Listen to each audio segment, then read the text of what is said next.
Nancy Pelosi pousou em Taiwan e o mundo entrou em polvorosa. Mas o que a visita de Nancy Pelosi tem de tão importante nessa ilha que fica na Ásia, tão distante dos Estados Unidos, da Europa e de países que reagiram de forma muito efetiva nesse momento? O problema é que Taiwan tem um histórico de conflito com a China, porque Taiwan já foi parte da China. No começo do século XX, ela foi ocupada pelo Japão, e essa ocupação durou até o final da Segunda Guerra Mundial. Com a derrota dos japoneses, os chineses voltaram para a ilha de Taiwan, que fica a menos de 200 quilômetros da costa da China. Naquele momento, havia uma disputa entre o Partido Nacionalista Chinês e o Partido Comunista. Com a guerra civil que a China enfrentava, e precisamos lembrar, a China estava longe de ser essa potência que ela é hoje. Era um país ainda subdesenvolvido, com vários problemas regionais. Só que nessa disputa, Mao Tse-tung foi o vencedor. E a sua estratégia em relação aos derrotados foi expulsar os chineses do Partido Nacionalista para Taiwan, que era visto como um patinho feio. Na verdade, as forças que dominavam a China naquele momento não tinham interesse em Taiwan. Eles viam Taiwan como algo menor, inferior. Então, os seus inimigos derrotados foram para lá. E a partir desse momento, começou-se a criar um movimento de protagonismo de Taiwan pelo grupo derrotado. E o cenário foi mais ou menos o seguinte: tínhamos a China, do Partido Comunista, querendo afirmar uma unidade chinesa sob a sua liderança, e Taiwan querendo afirmar uma unidade chinesa sob a liderança do Partido Nacionalista. Esse conflito se deu no contexto da Guerra Fria, e por isso os Estados Unidos alimentou essa força de Taiwan.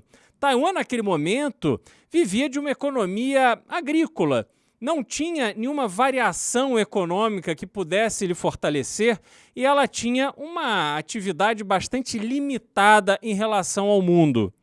A China foi se organizando e foi crescendo com um alinhamento com a União Soviética naquele momento. O tempo foi passando, as décadas foram passando, e esse cenário foi evoluindo para uma questão onde você tinha os Estados Unidos sustentando uma migração da matriz econômica de Taiwan de uma sociedade agrícola para uma sociedade industrial. Isso foi muito presente na década de 80, quando o Produto Interno Bruto de Taiwan subiu enormemente. Por outro lado, a China, vendo que a Guerra Fria chegaria ao final e sabendo que ela precisava fortalecer a sua economia para ter um protagonismo e fazer frente à força dos Estados Unidos, ela própria estabeleceu uma relação comercial com Taiwan. Houve, por um longo período, o fortalecimento da economia de Taiwan com a ajuda da própria China. Nesse período, o único alinhamento que não houve foi da sociedade de Taiwan no que diz respeito aos hábitos e costumes do povo chinês. O povo de Taiwan foi alimentando uma independência cultural, apesar de ter consciência da sua dependência econômica. E nesse contexto, foi trabalhado também o fortalecimento da democracia de Taiwan. Com isso, Taiwan chegou ao ponto de ter eleições livres, ao passo que a China vive até hoje no seu regime autoritário. Os Estados Unidos, por interesse econômico, passou a recuar da sua posição em relação a Taiwan no que diz respeito à defesa aberta de Taiwan em relação à China, porque era importante que os Estados Unidos se aliassem com a China para desenvolver as suas economias.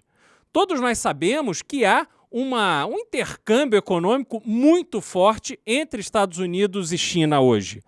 Mas Taiwan não se entregou à China, apesar desse arrefecimento do apoio dos Estados Unidos e, de certa forma, da Europa também, à sua posição de república independente. Taiwan seguiu na sua jornada e foi criando uma nova geração aonde essas lembranças dos conflitos, da dependência, da ocupação foi ficando para trás. Atualmente, a população de Taiwan, sobretudo os jovens, não enxergam as suas vidas sendo submetidas às regras do regime autoritário da China. É impensável hoje a China tomar Taiwan e ocupar Taiwan, submetendo aquela população às suas próprias regras, dissolvendo o governo eleito democraticamente. Os Estados Unidos, por interesse próprio, ficou administrando essa situação sem gerar nenhum conflito. Entretanto, a gente precisa observar qual é a situação hoje dos Estados Unidos. Nós temos dois elementos importantes que precisam ser considerados para a gente avaliar toda essa confusão que está estabelecida. Primeiro, temos que entender que a guerra entre Rússia e Ucrânia mexe com o equilíbrio das forças militares e econômicas da região. Uma vez que a Rússia enfrenta diversos embargos e agora tem dificuldade em manter o seu comércio com os seus parceiros tradicionais, com o próprio Estados Unidos e com a Europa, a Rússia foi buscar na China o seu parceiro estratégico e passou a fortalecer o seu comércio com a República Chinesa. Nesse momento, você tem a China se aliando a um inimigo dos Estados Unidos, porque foi assim que os Estados Unidos se posicionou para defender os interesses da Ucrânia, olhando a Rússia como um país que invadiu deliberadamente uma república democrática como é a Ucrânia. Esse jogo de forças fez com que os Estados Unidos pensasse na retaliação para essa nova dinâmica de forças da economia mundial. E aí entra o segundo fator que é extremamente importante, que foi a eleição do presidente Biden nas últimas eleições americanas, que é um democrata. Há dois perfis muito distintos de como lidar com as políticas internacionais, as relações internacionais dos Estados Unidos com outros países. Os republicanos enxergam essa dinâmica de uma forma garantindo autonomia para o país que é o interlocutor. A visão democrata é uma visão muito mais intervencionista, e essa posição intervencionista ela pode se dar tanto com influências, sanções, etc., do ponto de vista econômico, como também exercícios e posições militares que as Forças Armadas americanas adotam para forçar determinadas situações. A Nancy Pelosi é a presidente da Câmara dos Deputados norte-americana.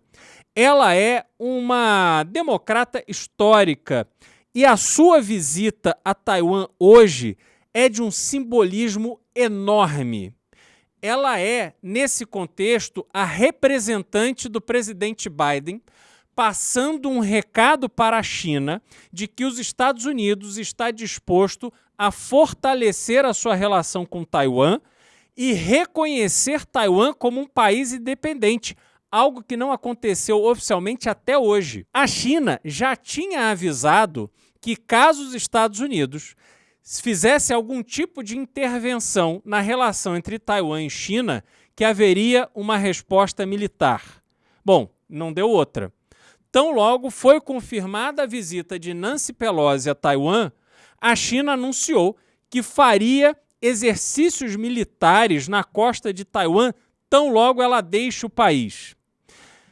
A China já vem fazendo isso ao longo dos anos. Sempre há momentos de tensão com exercícios militares chineses na costa de Taiwan. É uma forma da China reafirmar para a população de Taiwan o quanto ela é superior do ponto de vista bélico. A população de Taiwan não dá nenhum sinal de que vai recuar do apoio que dá ao governo e à independência do seu país. A China, nesse movimento, terá que medir a sua resposta a essa visita da representante americana para que ela consiga elevar o tom na região, mas medindo para que uma guerra não tenha início sem que ela esteja absolutamente no controle de seus passos. É importante lembrar que a Rússia, a sua grande parceira do ponto de vista das Forças Armadas, que tem uma das maiores Forças Armadas do mundo, já está envolvida numa guerra que dura meses sem que a Rússia tenha conseguido sucesso na Ucrânia. A China, se travar essa guerra, lembrando que os dois lados têm armas extremamente poderosas, inclusive armas nucleares, o que pode dar contexto de terceira guerra mundial a esse conflito, a China terá que enfrentar essa guerra sozinha, ao ponto que os Estados Unidos terá ao seu lado os países europeus que já estão manifestando apoio a Taiwan. A situação que se estabelece na Ásia nesse momento é extremamente grave, extremamente delicada, porque a reação de ambos os lados pode acender um pavio que depois ninguém vai conseguir apagar.